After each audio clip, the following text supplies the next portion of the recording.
हरि बोल। सभी वैष्णव के चरणों में मेरा सादर दंडवत प्रणाम। आज पुनः उपस्थित हुआ आपकी सेवा में दिव्य पारमार्थिक रत्न इस दिव्य ग्रंथ का पाठ लेकर। पिछले सत्र में हमने वैष्णव के गुण जो श्रील गुरुदेव यानी परम गुरुदेव श्रील भक्ति प्रमोद पुरी गोस्वामी ठाकुर इनके गुणों के बारे में पढ़ना शुरू किया था, किंतु पिछले सत्र में नेटवर्क प्रॉब्लम था, पावर सप्लाई का बहुत सारा प्रॉब्लम था, तो उसकी वजह से हम उसे पूरा नहीं कर पाए। कुछ जगहों में आवाज़ भी कट रही थी, तो मैंने ऐसा सोचा कि आज हम पुनः उसका पाठ करेंगे। तो आज हम 16वें गुण से पाठ करना शुरू करेंगे। तत्पूर्व प्रार्थना कर लेते हैं हमारे प्रिय गुरुदेव परम गुरुदेव समस्त गुरु परंपरा श्री चैतन्य महाप्रभु और श्री श्री राधा कृष्ण के चरणों में।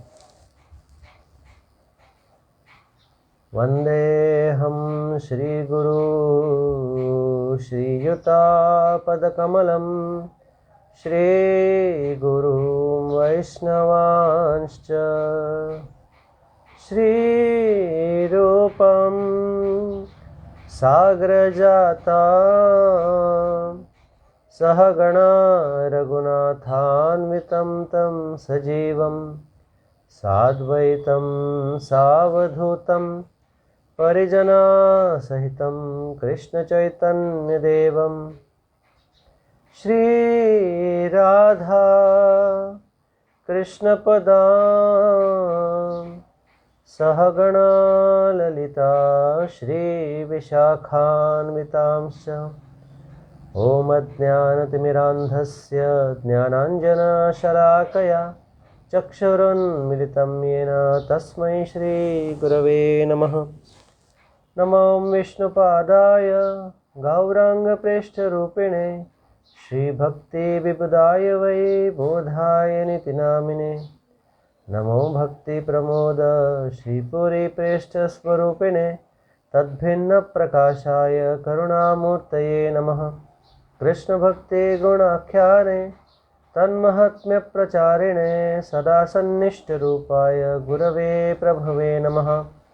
प्रभुपाद रतिश्चैव श्री गुरु प्रेम सेविने विश्वे गौरमनोभीष्टं हरेर्नाम प्रचारिणे नौमि बोधायनं देवं कृष्णशक्तिस्वरूपकं प्रभुपाद प्रियकान्त श्रीपुरी प्रेष्ठसेवकं भक्ति प्रमोदाख्य पुरीमुषित्वा भक्ति प्रमोदाख्य पुरीमुपास्य भक्ति प्रमोदाख्य पुरीं प्रणम्यां भक्ति प्रमुदां लभते जन वै गौरकृष्ण नाम दाता कीर्तनानंदवर्धनम बहिर्मुख जीवत्राता वंदे सरस्वतीं प्रभुं।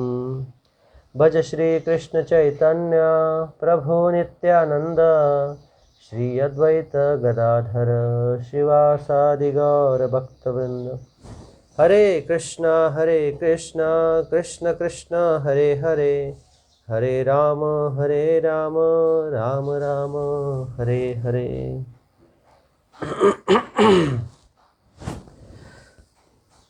तो अगला गुण हम पढ़ेंगे 16वां गुण, जो है विजित षड्गुण। गुरुदेव लिखते हैं, काम क्रोध लोभ मद तथा मात्सर्य इन 6 वेगों पर विजय प्राप्त करने वाले व्यक्ति को विजित षड्गुण कहते हैं। श्रील गुरुदेव सदैव श्रील नरोत्तम दास ठाकुर के द्वारा लिखित एक श्लोक श्रवण कराते थे। काम कृष्ण कर्मार्पणे क्रोध भक्त द्वेषी जने लोभ साधु संगे हरि कथा मोह इष्ट लाभ बिने मद कृष्ण गुण गाने नियुक्त करीब यथा तथा। जिसका अर्थ है इंद्रियों को भगवान की प्रसन्नता में नियुक्त करना चाहिए। क्रोध का प्रयोग भक्त द्वेषी लोगों के लिए करना चाहिए। मन में शुद्ध साधुओं का संग करने और उनके मुख से हरिकथा श्रवण करने का लोभ होना चाहिए। गोलोक वृंदावन में श्री श्री राधा कृष्ण की सेवा का मोह होना चाहिए। हरे कृष्ण महामंत्र का संकीर्तन तथा श्री श्री राधा कृष्ण के गुणगान का मद होना चाहिए। इस प्रकार इन पांचों वेगों को निरंतर भक्ति मार्ग में नियुक्त कर देना चाहिए, किंतु छठे वेग मात्सर्य को किसी भी प्रकार से वैष्णव पद्धति अनुसार भक्ति मार्ग में नहीं लगाया जा सकता। प्रतिदिन नियमित रूप से श्रील गुरुदेव की प्रत्येक गतिविधि कृष्ण की सेवा में समर्पित थी। वह सूर्य उदय से 2 घंटे पूर्व उठ जाते थे। उठते ही वह 3 घंटे तक हरिनाम जप करते थे। तदनंतर स्नान आदि नित्य क्रियाओं से निवृत्त होकर वह आह्निक करते थे। तत्पश्चात वह अपने श्री विग्रहों यानी शालिग्राम शिला, गोमती शिला तथा गिरिराज शिला का पूजन अर्चन करते थे। यह सभी पूर्ण होते होते प्रायः 11:30 बज जाते थे। उस समय श्रील गुरुदेव कुछ जूस आदि ग्रहण करते थे। पुनः 1 घंटे तक लेखन कार्य करते थे।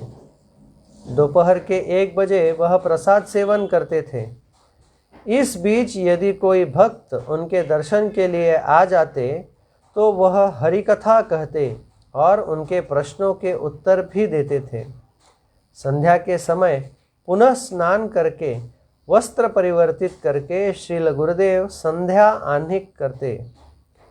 आह्निक के पश्चात यदि कोई भक्त उनसे मिलने आता तो वह उससे मिलते, अन्यथा पुनः लेखन कार्य करते। रात्रि 9 बजे श्रील गुरुदेव रात्रि प्रसाद सेवन करते और 11 साढ़े 11 बजे तक ग्रंथ पठन अथवा लेखन कार्य करते। श्रील गुरुदेव की दिनचर्या से पूर्णतया स्पष्ट है कि उनका संपूर्ण दिन कृष्ण सेवा में समर्पित था। वह निज इंद्रिय तर्पण एवं सुख की इच्छा पूर्णतः विजय प्राप्त कर चुके थे। सामान्यतः श्रील गुरुदेव कभी क्रोधित नहीं होते थे, किंतु वह वैष्णव अपमान सहन नहीं कर सकते थे। मैं पहले ही बतला चुका हूँ कि एक टैक्सी चालक द्वारा श्रील भक्तिदयित माधव गोस्वामी महाराज का अपमान करने पर उन्होंने किस प्रकार अपना क्रोध प्रकट किया था।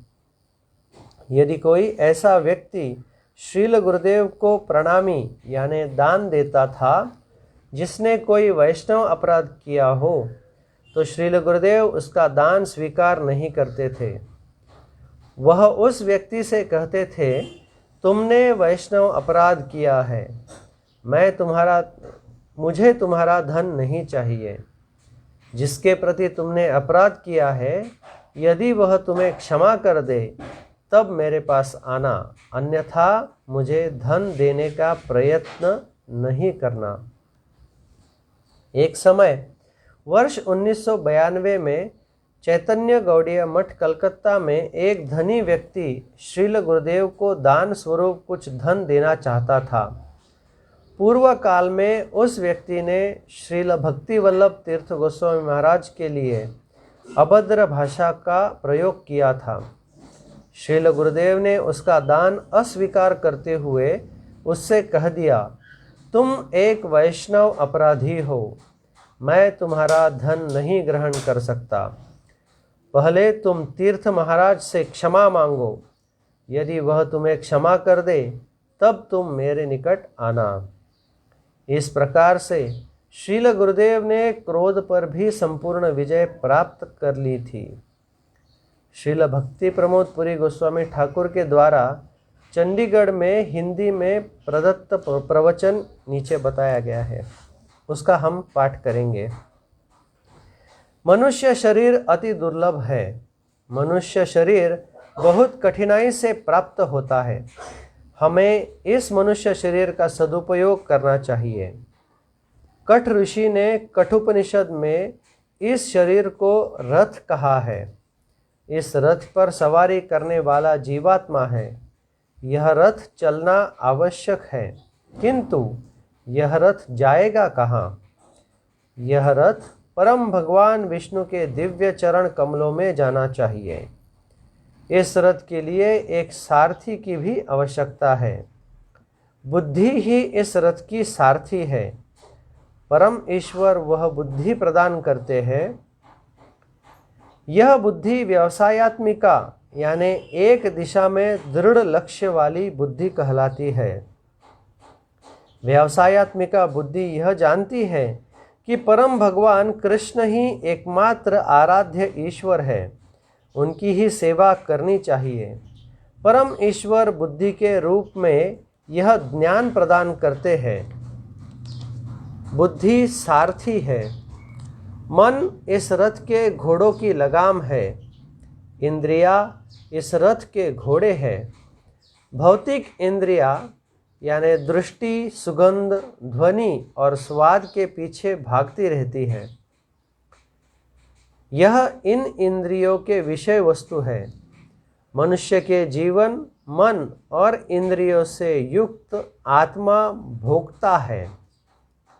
सारथी रूपी बुद्धि आत्मा को भगवान विष्णु के दिव्य चरण कमलों में यानी विष्णु पाद पद्म की ओर ले जाएगी। हम अस्थाई भौतिक जगत में हैं। कृष्ण ही एकमात्र सबके स्वामी हैं। उनके दिव्य चरण कमल ही हमारा एकमात्र आश्रय है। प्रत्येक व्यक्ति को उन्हीं का आश्रय लेना चाहिए। हमारा संदेश यही है। प्रत्येक व्यक्ति को परम ईश्वर की ही सेवा तथा स्मरण करना चाहिए। गौर हरि के रूप में भगवान ने बतलाया है कि कलयुग में ध्यान करना संभव नहीं है। हमारा मन बहुत चंचल है। चंचल मन से ध्यान नहीं हो सकता। त्रेता युग में यज्ञ द्वारा भगवान की आराधना की जाती थी।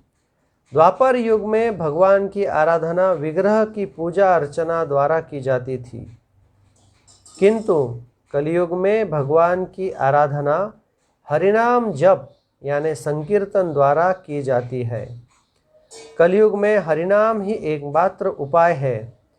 नारद जी ने ब्रह्मा जी के 4 मुखों से चारों वेद और शिव जी के 5 मुखों से आगम निगम श्रवण कर अंत में अपने दोनों हाथ उठाकर यही कहा, हरेर नाम हरेर नामेव केवलम कलौ नास्त्यैव नास्त्यैव नास्त्यैव गतिर अन्यथा।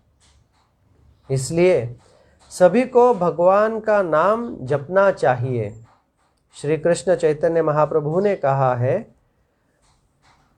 प्रभु कहे कहिलाम एई महामंत्र, इहा जप गिया सबे करिया निर्बंध। इहा हैते सर्व सिद्धे हईबे साबार, सर्वक्षण बोलो इथे विधि नाही यार। की शयने की भोजने की बा जागरणे, अहर्निश चिंत कृष्ण बलह वदने। आपन गलार माला सबाकारे दिया, आज्ञा करे न गौर हरि कृष्ण कह गिया। बोलो कृष्ण भजो कृष्ण लह कृष्ण नाम, कृष्ण माता कृष्ण पिता कृष्ण धन प्राण। आमा प्रति स्नेह यदि थाके सबाकार, कृष्ण बिना केह किछु ना बलिह आर। महाप्रभु कहते हैं, यदि तुम्हें मुझसे एक बूंद भी स्नेह है तो कृष्ण नाम के अतिरिक्त कुछ और मत बोलो। हमेशा कहो कृष्ण कृष्ण कृष्ण। वांछा कल्पतरुभ्यश्च कृपा सिंधुभ्यैव च पतितानां पावनेभ्यो वैष्णवेभ्यो नमो नमः। गौड़िया मठ के अधिकांश मंदिरों में श्रील गुरुदेव ही विग्रह स्थापना तथा विग्रह प्राण प्रतिष्ठा करते थे। उनका विग्रह प्रतिष्ठा का अनुष्ठान प्रातः 5 बजे से प्रारंभ होकर संध्या को 5 बजे तक चलता था। इस अनुष्ठान में वह सैकड़ों मंत्रोच्चार करते थे। भक्तगण श्रील गुरुदेव से इन अनुष्ठानों की अवधि को संक्षिप्त करने का निवेदन करते थे, किंतु वह कह देते थे, यह इन विग्रहों में मेरे इष्टदेव श्री श्री राधा कृष्ण तथा श्री चैतन्य महाप्रभु की प्राण प्रतिष्ठा का अनुष्ठान है। मैं इसे संक्षिप्त कैसे कर सकता हूँ? श्रील प्रभुपाद तथा हमारी परंपरा के द्वारा निर्धारित किए गए विधि नियमों का पूर्णतः पालन करना अति आवश्यक है। इष्ट सेवा को संक्षिप्त नहीं करना चाहिए। इस प्रकार श्रील गुरुदेव ने अपना मोह भगवान की सेवा में नियुक्त कर उस पर भी विजय प्राप्त कर ली थी। एक समय श्रील गुरुदेव 93 वर्ष की आयु में हरिकथा कर रहे थे। उन्होंने संध्या के पश्चात 8 बजे से बोलना प्रारंभ किया और मेरे संकेत करने पर रात्रि 11:30 बजे कथा को विराम दिया। यदि मैं वहाँ कथा के विश्राम देने का संकेत नहीं करता तो निश्चित रूप से वह और भी कथा करते रहते। उस सभा में हरिकथा करने के लिए बहुत से भक्त थे, किंतु श्रील गुरुदेव की दिव्य हरिकथा से मुग्ध होकर किसी ने भी हरिकथा नहीं की। हरिकथा करते समय श्रील गुरुदेव के नेत्र बंद थे। वह कभी हंसते और कभी रोदन करते थे। उन्हें समय और स्थान का बाह्य ज्ञान नहीं था। अपने प्रिय हरि के गुणगान में वे पूर्णतः निमग्न हो चुके थे। असंख्य अवसरों पर श्रील गुरुदेव श्री हरि अथवा उनके शुद्ध भक्तों का गुणगान करना प्रारंभ करते थे तो निरंतर करते ही रहते थे। अर्थात श्रील गुरुदेव श्री हरि की कथा के मद में निमग्न हो जाते थे। इस प्रकार वह मद पर भी विजय पा चुके थे। मात्सर्य यानी ईर्ष्या छठा वेग है। इसे भगवान की सेवा में नहीं लगाया जा सकता, किंतु श्रील गुरुदेव में लेश मात्र भी मात्सर्यता नहीं थी। यदि किसी व्यक्ति में बहुत सारे अवगुण है किंतु उसमें कोई छोटा सा गुण है तो श्रील गुरुदेव उसका केवल वह छोटा सा गुण देखते थे और उसके उसी गुण की निरंतर प्रशंसा करते थे। यदि कोई स्वार्थवश उनकी निंदा करता तो भी श्रील गुरुदेव विचलित होने के स्थान पर उस व्यक्ति के द्वारा उनके प्रति कहे गए निंदक वचनों की प्रशंसा करते थे।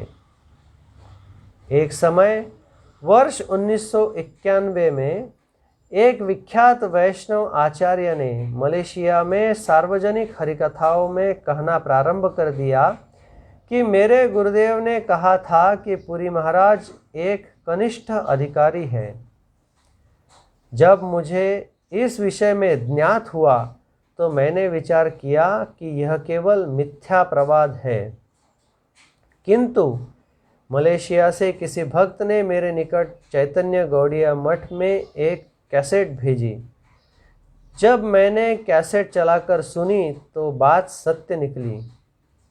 उस कैसेट में रिकॉर्डिंग थी जिसमें वह आचार्य श्रील गुरुदेव को कनिष्ठ अधिकारी कह रहे थे। यह सुनकर मुझे बहुत दुख हुआ। कैसेट सुनने के पश्चात जब मैं श्रील गुरुदेव के कक्ष में गया तो वह मेरी खिन्नता को जान गए। उनके पूछने पर मैंने उन्हें अपने खिन्न होने का कारण बतलाया। उन्होंने मुस्कुराते हुए कहा, मैं तो स्वयं को पूर्णतया अयोग्य समझता था, किंतु एक इतने बड़े आचार्य ने मुझे कम से कम एक कनिष्ठ अधिकारी तो समझा। एक कनिष्ठ अधिकारी का भगवान के विग्रह में दृढ़ विश्वास होता है, अर्थात मेरा भगवान के विग्रह में दृढ़ विश्वास तो है। इस प्रकार श्रील गुरुदेव सदैव दूसरों की प्रशंसा करते थे। जो दूसरों में दोष दर्शन नहीं करता वह मात्सर्य रहित होता है। अगला गुण है मितभुक। मितभुक का अर्थ है केवल आवश्यकता अनुसार अल्पाहार करने वाला। श्रील गुरुदेव अत्यंत अल्पाहारी थे।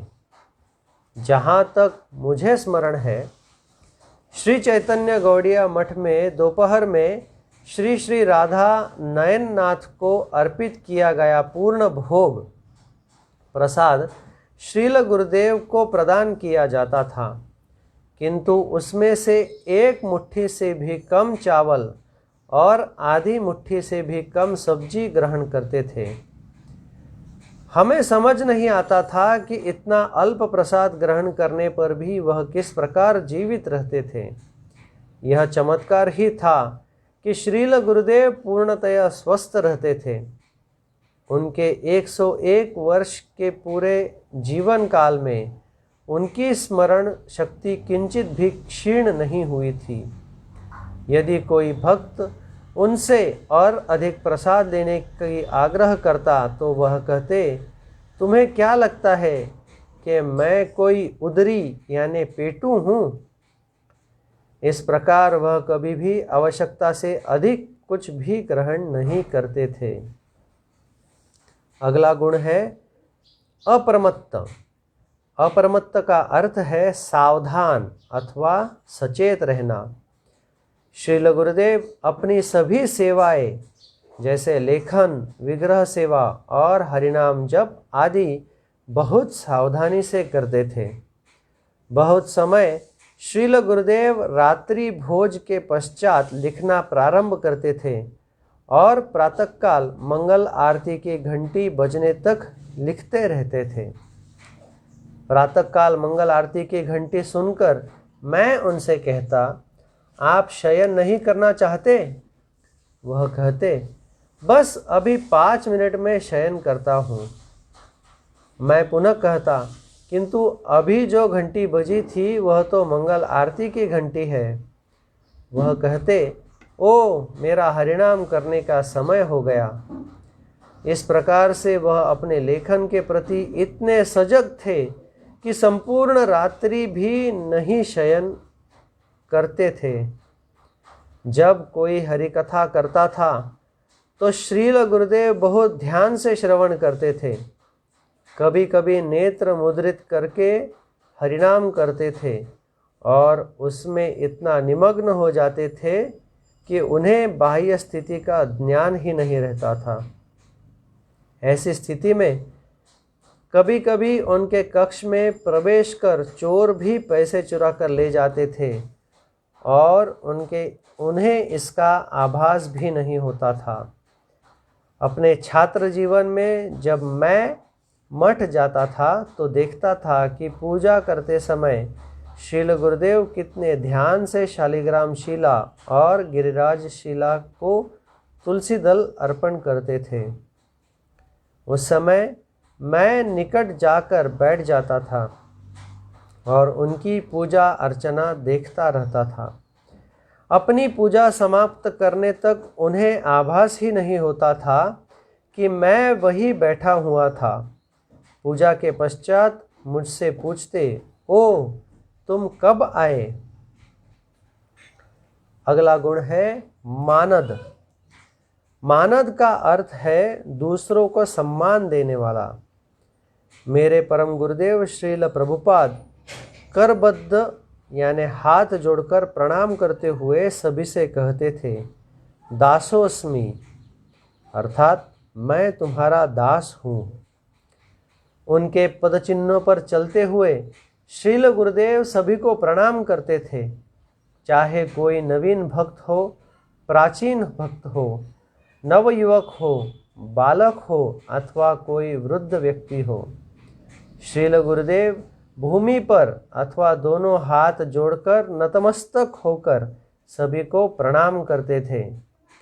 जब भी वरिष्ठ सन्यासी गण जैसे श्रील भक्ति वल्लभ तीर्थ गोस्वामी महाराज, श्रील भक्ति विज्ञान भारती गोस्वामी महाराज, श्रील भक्ति सुंदर नारसिम्हा गोस्वामी महाराज अथवा अन्य सन्यासी गण श्रील गुरुदेव को प्रणाम करते तो 96 वर्ष की आयु में भी श्रील गुरुदेव अपनी शैया से उठकर भूमि पर उन्हें प्रणाम करते। सन्यासीगण उनसे कहते थे, महाराज, हम तो आपके शिष्य की भांति हैं, आप हमें प्रणाम क्यों करते हैं? श्रील गुरुदेव कहते, मैं आपको नहीं, आपके सन्यास वेश को और श्रील माधव महाराज के पद को प्रणाम कर रहा हूँ।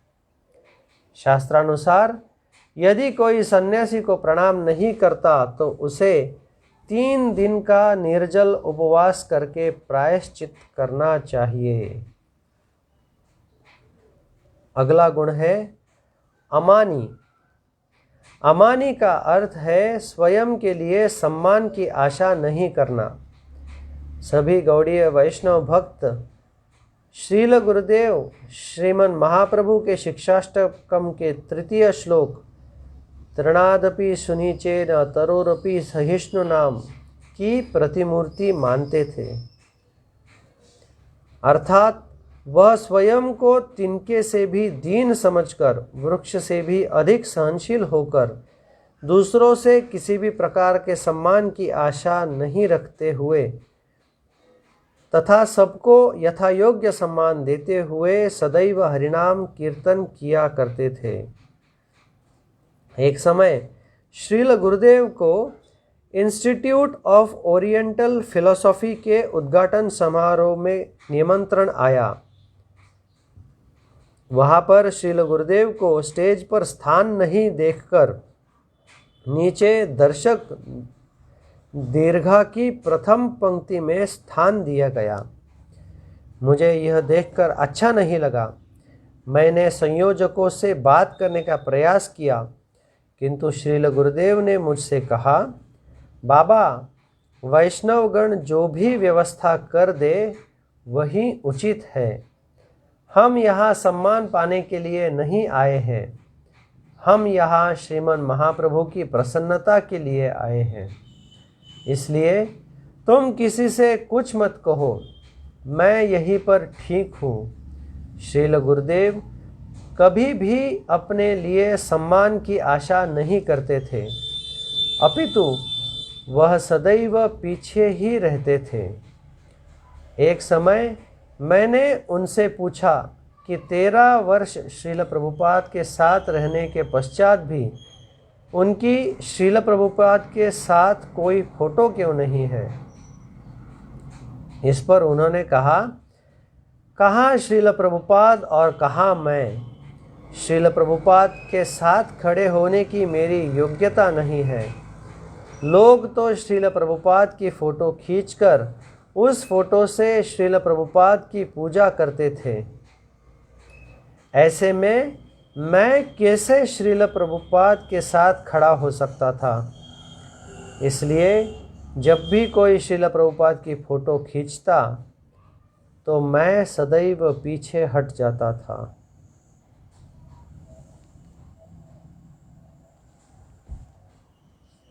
अगला गुण है 21वां गुण, गंभीर। एक समय श्रील भक्ति दर्शन आचार्य गोस्वामी महाराज ने रास पंचाध्यायी के नाम से प्रसिद्ध श्रीमद् भागवतम में वर्णित श्री श्री राधा कृष्ण की रास लीला के 5 अध्यायों का बंगाली अनुवाद किया। इसी विषय पर चर्चा करने के लिए श्रील आचार्य महाराज श्रील गुरुदेव के निकट आए। वह दोनों ही वृद्ध थे, इसलिए दोनों को ही कम सुनाई देता था। इसलिए श्रील गुरुदेव ने मुझसे कहा कि जो भी श्रील आचार्य महाराज कहे मैं उन्हें पुनः बतलाऊं। मैंने देखा कि श्रील गुरुदेव बहुत ही गंभीर होकर सुन रहे थे और आवश्यकता पड़ने पर गंभीर मुद्रा में ही बोल रहे थे। श्री गोपीनाथ गौड़िया मठ श्रीधाम मायापुर में श्रील गुरुदेव की भजन कुटीर में कुछ दिनों तक इस उच्च विषय पर उन दोनों की चर्चा होती रही थी। एक समय श्रील गुरुदेव के गुरु भ्राता श्रील भक्ति वैभव पुरी गोस्वामी महाराज अपने विदेशी शिष्यों के साथ श्रील गुरुदेव से मिलने आए। उन्होंने श्रील गुरुदेव से पूछा, कौन व्यक्ति गुरु बनने योग्य है? क्या कोई भी सन्यासी गुरु बन सकता है? श्रील गुरुदेव ने गंभीरता से कहा, जो अनर्थ मुक्त नहीं है उसे दीक्षा देने का अधिकार नहीं है। श्रील भक्ति वैभव पुरी गोस्वामी महाराज ने पुनः कहा, जेई कृष्ण तत्ववेत्ता से ही गुरु है। इस पर श्रील गुरुदेव ने गंभीरता पूर्वक पुनः वही कहा, यदि कोई अनर्थ मुक्त अवस्था तक नहीं पहुंचा है तो उसे दीक्षा देने का अधिकार नहीं है, वह गुरु नहीं बन सकता।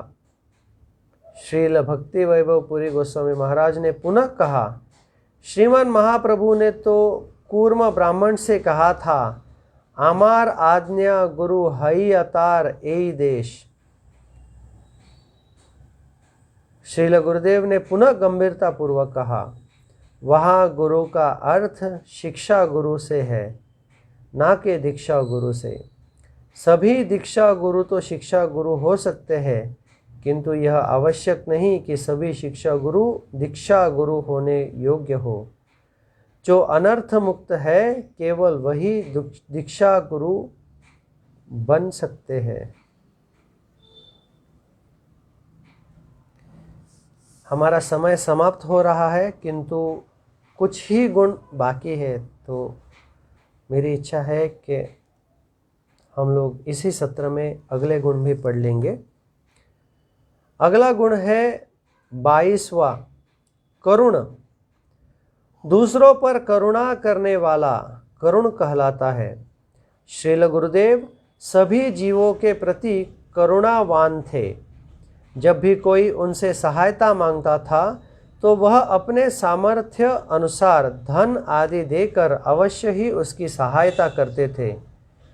90 के प्रारंभिक दशक में श्रीधाम मायापुर में श्री चैतन्य गौड़िया मठ से बेलपुकुर तक सभी लीला स्थलों के दर्शन का 70 रुपये किराया लगता था। कभी कभी मैं भी श्रील गुरुदेव के साथ दर्शन करने जाता था। कभी कभी रिक्शा वाला श्रील गुरुदेव से कहता, मुझे अपने बालकों की शिक्षा के लिए 200 रुपये की आवश्यकता है। श्रील गुरुदेव तत्क्षणात मुझसे कहते, इसको 200 रुपये दे दो। इस प्रकार से श्रील गुरुदेव छोटे बड़े प्रत्येक व्यक्ति की सहायता करते थे। श्रील गुरुदेव ने सक्रिय रूप से अपने प्रचार अभियान का प्रारंभ 91 वर्ष की आयु में वर्ष 1989 में किया था। 101 वर्ष की आयु तक उन्होंने प्रायः 1000 शिष्यों को दीक्षित किया और श्रीधाम मायापुर, पुरी, वृंदावन, कालना, मेदिनीपुर तथा कलकत्ता में मंदिरों की स्थापना की थी। दीक्षा देते समय एक गुरु को शिष्य से सभी अनुचित कर्मों का फल स्वयं ग्रहण करना पड़ता है, किंतु श्रील गुरुदेव फिर भी सभी पर करुणा करते हुए उन्हें दीक्षा प्रदान करते थे। अगला गुण है मैत्र अर्थात मित्रता। श्रील गुरुदेव का बालकों से लेकर वृद्ध व्यक्तियों तक सभी भक्तों के साथ मैत्रीपूर्ण व्यवहार था। शास्त्र कहते हैं, स्वजने मैत्र अर्थात मित्रता समानता वालों में होनी चाहिए। श्रील गुरुदेव दीनता वश सदैव स्वयं को दूसरों से निम्न समझते थे। उनके अपने सभी गुरु भ्राताओं के साथ भी मैत्रीपूर्ण संबंध थे। साधारणतः भ्राताओं में प्रायः परस्पर प्रतिस्पर्धा होती है, किंतु श्रील गुरुदेव सदैव अपने गुरु भ्राताओं का सहयोग करते थे। श्रील गुरुदेव ने जीवन भर अपने बहुत से गुरु भ्राताओं का उनके प्रचार कार्यों में सहयोग दिया था। इसका वर्णन बहुत स्थानों पर इस ग्रंथ में पहले ही किया गया है। अगला गुण है कवि। श्रील गुरुदेव स्वाभाविक रूप से ही एक कवि थे। उन्होंने श्रील प्रभुपाद, श्रीमन महाप्रभु, श्री श्री राधा गोपीनाथ तथा श्री गौर गदाधर का गुणगान करते हुए बहुत सी कविताओं की रचना की थी। उनका काव्य कौशल अत्यंत उत्तम था, जिसमें वह श्रीहरि के प्रति अपना सेवा भाव प्रकट करते थे। श्रील भक्ति विनोद ठाकुर, श्रील नरोत्तम दास ठाकुर, श्रील रूप गोस्वामी आदि गौड़ीय कवियों के पदचिन्हों का अनुसरण करते हुए श्रील गुरुदेव ने भी गौड़ीय वैष्णव प्रार्थनाओं के माध्यम से गौड़ीय संप्रदाय का उच्च स्तरीय भाव तथा सिद्धांत समझाने का प्रयास किया है। 25वां गुण है दक्ष। दक्ष का अर्थ है प्रवीण अथवा कुशल। समस्त गौड़ीय मठों में सभी भक्त इस बात से पूर्णतया अवगत है कि श्रील गुरुदेव संपादन कार्य में पूर्णतः दक्ष थे। उनके संपादन कार्य में एक भी त्रुटि नहीं थी। श्रील भक्ति वल्लभ तीर्थ गोस्वामी महाराज कहते थे, शब्दकोश में त्रुटि हो सकती है, किंतु श्रील भक्ति प्रमोदपुरी गोस्वामी महाराज के द्वारा सत्यापित लेख में त्रुटि नहीं हो सकती। इसके साथ साथ हम पहले ही पढ़ चुके हैं कि श्रील गुरुदेव विग्रह पूजा अर्चना, हवन, विग्रह प्राण प्रतिष्ठा, हरि कथा, हरि संकीर्तन आदि सेवाओं में भी अति निपुण थे। 26वां गुण यानी इस सत्र का आखिरी गुण 26वां गुण है मौनी। मौनी का अर्थ है मौन धारण करने वाला। यहाँ मौन रहने वाले का वास्तविक अर्थ है कृष्ण कथा के अतिरिक्त किसी भी प्रकार का प्रजल्प यानी अनावश्यक वार्तालाप नहीं करना। वर्ष 1997 में वृंदावन में श्री गोपीनाथ गौड़ीय मठ की स्थापना हो जाने के पश्चात श्रील गुरुदेव स्थायी वास की इच्छा से वृंदावन आए थे। उस समय श्रील गुरुदेव श्री श्री राधा गोपीनाथ की लीलाओं में निमग्न रहते हुए वृंदावन में ही देह त्याग करने के इच्छुक थे, किंतु वहाँ पर बहुत से लोग उनसे विवादित विषयों पर तर्क वितर्क करने के लिए आने लगे। इसलिए उन्होंने कहा, मैं अपने चारों ओर यह कोलाहल नहीं चाहता। मैं किसी ऐसे स्थान पर निवास करना चाहता हूँ जहाँ कोई नहीं आए और मैं शांतिपूर्वक ग्रंथ अध्ययन और हरिनाम जप कर सकूँ तथा वहीं पर ही शांतिपूर्वक अपनी देह त्याग कर सकूँ।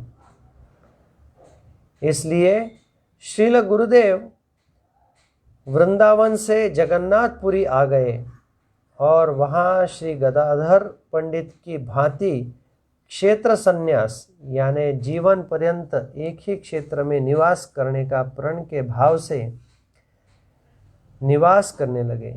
यदि कोई उनकी भजन कुटीर में आकर उनसे ग्राम्य वार्ता करता तो वह पूर्णतया मौन रहते। वह ना तो उसकी बातों का उत्तर देते, ना ही उसे जाने को कहते। वह बस हरिनाम करते रहते। तो इस स्थान पर हमारा यह पाठ समाप्त होता है, साथ ही साथ पंचम भाग भी समाप्त होता है। अगला भाग है षष्ठ भाग, श्री गोपीनाथ गौड़ीय मठ के शुभारंभ से अप्रकट लीला तक श्रील गुरुदेव का जीवन, जिसका वैभव 33 का शीर्षक है श्रीधाम मायापुर में श्री गोपीनाथ गौड़ीय मठ की स्थापना।